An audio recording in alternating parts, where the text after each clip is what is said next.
ҳамла ба Крокус ва фишору азияти муҳоҷирони тоҷик дар Русия ба назари бархе таҳлилгарон ба афкори ҷомеа дар Тоҷикистон таъсир гузошта онҳоро нигарон кардааст.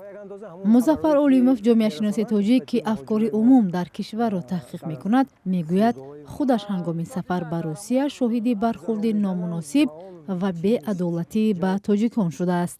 ҳамин ҳолат, ҳамин воқеъ шуда нохуш воқеъ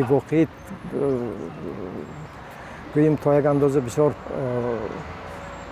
печидаему, то як андоза баъд фоҷиавӣ гӯем. ин албатта бисёр як зарбаи сахт буд нисбати мардум.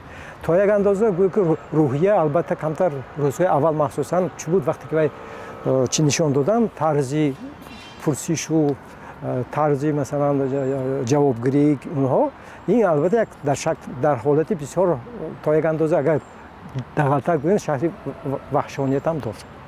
аммо бо вуҷуди ҳамаи ин воқеъ шуда, ин бояд барои мо як дарси ибрат шавад.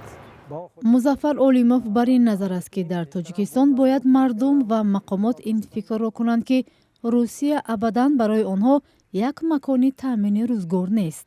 Албатта ин пештарам буд, баъзи воқеъи дигарро ҳам ба ин миқдор агар куштор нашудагӣ бошадам, ин аз он гувоҳӣ медиҳад, ки акнун дар тамоми мақомот, дар сатҳҳои гуногун бояд одамон фикр кунанд, ки ин Русия як ҷое нест, ки масалан абадан барои мо як ҷои кайфовар бошад, ҷои таъмини рӯзгор бошад, таъмини зиндагӣ бошад. ба қавли ӯ, аз ҳодисаҳои ахир дар Русия бояд дарси ибрат гирифта роҳҳои нави муҳоҷирати корӣ ба дигар кишварҳо ва ташкили ҷойҳои кориро фароҳам сохт. пурсиши хабарнигорони Радиозодӣ дар кӯчаҳои Душанбе нишон дод, ки ҳодисаҳои ахир дар Русия аз ҷумла азияти муҳоҷирон мояи ташвишу изтироби мардум шудааст. азоб мекашанд бечора, акин ростай дурӯғай вай ҳеҷ боварӣ намебиёд.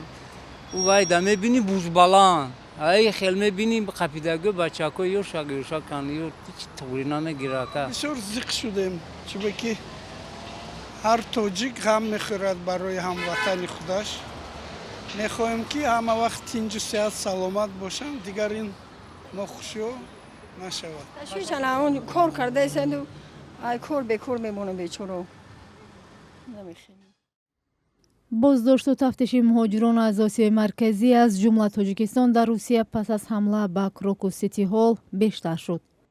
то ҳол садҳо нафарро аз он кишвар ихроҷ карданд. мақомоти Русия то кунун дар пайванд ба ин ҳамла, ки 144 кушта бар ҷой гузошт ва масъулияташро доиш пазируфт, 13 касро дастгир карданд.